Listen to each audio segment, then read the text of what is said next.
جیسے کہ مبتدئین کے تمام کفریات کی وجہ مبتدی وہ ایک مسئلہ ہے، اور وہ ہے انکار عن البشریہ لنبینا صلی اللہ علیہ وسلم۔ یاد رکھنا، جن حضرات نے مسئلہ نور و بشر کو اہمیت نہیں دی، انہوں نے آج تک بدعتی کو نہیں پہچانا۔ کسی بشر، کوئی بڑا ہو یا چھوٹا ہو، اچھی طرح سن لو اور پورا مہینے اس کو سبق کے طور پہ پڑھو گے۔ وجہ اختلافی بنیادی جناب رسول اللہ صلی اللہ علیہ وسلم اور جمیع انبیاء و مرسلین کا بشر ہونا ہے، اور وہ اس کے منکر ہے۔ ابھی آپ دیکھیں گے انہیں، معاذ اللہ جب پیغمبر بشر نہیں رہے اور وہ نور ہوئے تو نور پھر ایک جگہ نہیں ہوتا، وہ ہر جگہ ہوتا ہے۔ تو حاضر ناظر ہو گئے، جب ہر جگہ ہیں تو کچھ جانتے بھی ہوں گے تو عالم الغیب ہو گئے، جب موجود بھی ہیں اور جانتے بھی ہیں تو کچھ کرتے بھی ہوں گے تو مشکل کشا ہو گئے۔ تو کفر کی بنیادی وجہ مبتدئین کی وہ بشریت کا انکار ہے، اور روافض کے کفر کی بنیادی وجہ وہ عدم تعدیل صحابہ، حضرات صحابہ پر بے اعتمادی اور معاذ اللہ ان کو غلط کار سمجھنا۔ الگ تحقیق مبتدئین تین وجہ سے کافر ہے۔ ایک بشریت کا انکار، دوسرا اللہ کے سوا کسی ولی یا نبی کو غیبدان سمجھنا، اور تیسرا ہر جگہ موجود جاننا۔ متصرف وغیرہ بقیہ سب اس کے لوازم اور فروع ہیں۔ ان کے کفر کے بھی تین وجہ ہیں۔ راجح یہی ہے کہ ان تین عقائد کا معتقد کافر ہے اور دائرہ اسلام سے خارج ہے، لیکن یہ کفر تحقیقی ہے۔ جن حضرات کو تحقیق ہے وہ کہے، اور ان کے متبعین بھی کہے، اور جن کو تحقیق نہیں ہے وہ پتہ نہیں کب تحقیق کریں گے۔ جب تبلیغ والے بھی جہاد میں چلے جائیں تب جا کے وہ تحقیق کریں گے۔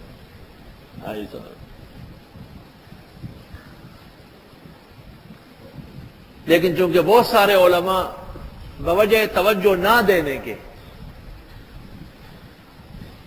کہ وہ سمجھتے ہیں کہ شاید وہ علم غیب کے قائل نہیں ہے، وہ معجزات کے قائل ہے، اور وہ ہر جگہ جو حاضر ناظر سمجھتے ہیں یہ ازرو محبت کہتے ہیں، اور حضرت صلی اللہ علیہ وسلم کے بشر ہونے کے منکر نہیں ہوں گے، بلکہ آپ کے انوار اور برکات کے قائل، اس طرح توجیہات تعویلات کرتے ہیں۔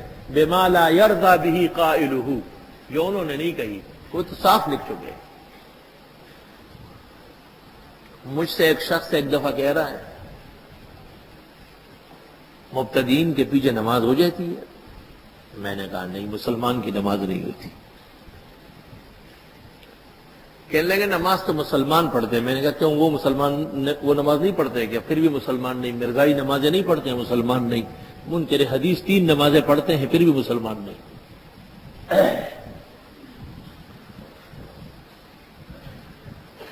کہتے ہیں کہ کسی نے کافر کہا ہے۔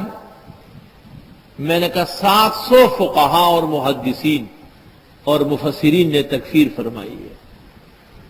700 فقہاء، محدثین و مفسرین ایسے شخص کی جو اللہ کے سوا کسی زندے یا مردے نبی یا ولی کو عالم الغیب سمجھتا ہو، اور اپنے مقام پر آپ دیکھیں گے میں تمام دلائل لکھواؤں گا انشاءاللہ۔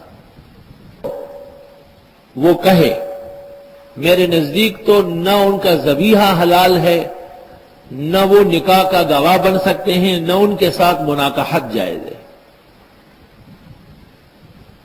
اور ان کی اقتداء میں پڑھی جانے والی تمام نمازیں واجب الادا ہے۔ واجب الادا۔ بدعتی کی اقتداء میں جس شخص نے نماز پڑھی وہ نماز دوبارہ پڑھی جائے گی، وہ نہیں ہوئی ہے، باطل محض ہے۔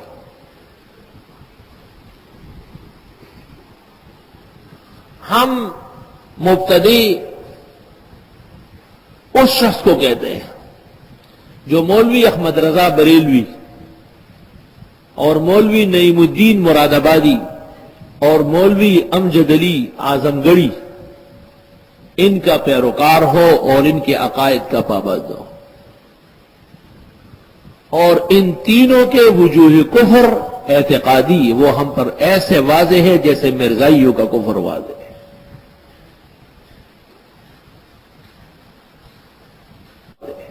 اعتقادی بریلوی، ہم مبتدی اس شخص کو کہتے ہیں جو مولوی احمد رضا بریلوی اور مولوی نعیم الدین مراد آبادی اور مولوی امجد علی اعظم گڑھی ان کا پیروکار ہو اور ان کے عقائد کا پابند ہو، اور ان تینوں کے وجوہ کفر اعتقادی وہ ہم پر ایسے واضح ہے جیسے مرزائیوں کا کفر واضح ہے۔ مولوی نعیم الدین نے ادھر سورت بقرہ میں ومن الناس کی تفسیر میں کہا ہے کہ اس میں لطیف رمز ہے، یعنی اشارہ ہے کہ کسی کو بشر کہنے سے ان کے صفات اور کمالات کی نفی لازم آتی ہے، اس لیے انبیاء کو بشر کہنا کفار کا دستور ہے۔ یہ بشریت کا صاف انکار ہے۔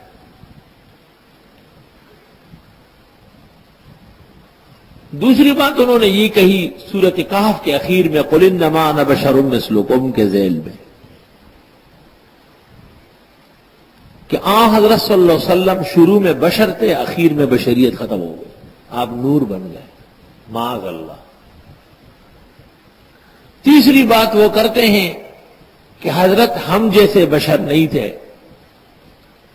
یہ تیسری بات فریب کی ہے اور دھوکہ دہی کی ہے جان چھڑانے کے لیے۔ ہم جیسی بشریت تو مفتی محمود کی نہیں تھی، ہم جیسے بشر تو شیخ اسامہ اور مولانا عمر نہیں ہے، وہ بہت اونچے ایمان کے ہیں۔ ہم تو امام ابو حنیفہ کی بشریت کے مساوی بشر نہیں مانتے۔ محمد الرسول اللہ صلی اللہ علیہ وسلم سید العرب والعجم، سید الانبیاء والمرسلین، سید الغرر المحجلین، سید الشفعاء یوم الدین، ان جیسا کون ہو سکتا ہے؟ محمد بشر لیس کالبشری، یاقوت حجر لیس کالحجری۔ اور زیادہ دور مت جائے، صرف ایک آیت احزاب کی، اس کو دیکھیں، یا نساء النبی لستن کاحد من النساء، اے پیغمبر کی بیویوں تم اور عورتوں جیسی نہیں ہو۔ تو پیغمبر کے نکاح میں جو عورت آتی ہے اس کو قرآن کہتا ہے کہ آپ اور ساری کائنات کی عورت ایک جیسی نہیں۔ تو مسلمان کا یہ عقیدہ ہو سکتا ہے کہ حضرت صلی اللہ علیہ وسلم ہم جیسے بشر تھے، بھی آپ کا ثانی نہیں ہے۔ اس لیے میں کہتا ہوں کہ یہ تیسری بات جو وہ کرتے وہ ہم سے سیکھی انہوں نے، یہ دھوکہ دہی ہے۔ حقیقت میں ان کی دو باتیں، پہلی والی ہے، پہلی بات صرف ہے انکار، دوسری بات کہ پہلے بشر تھے اور بعد میں نور بن گئے۔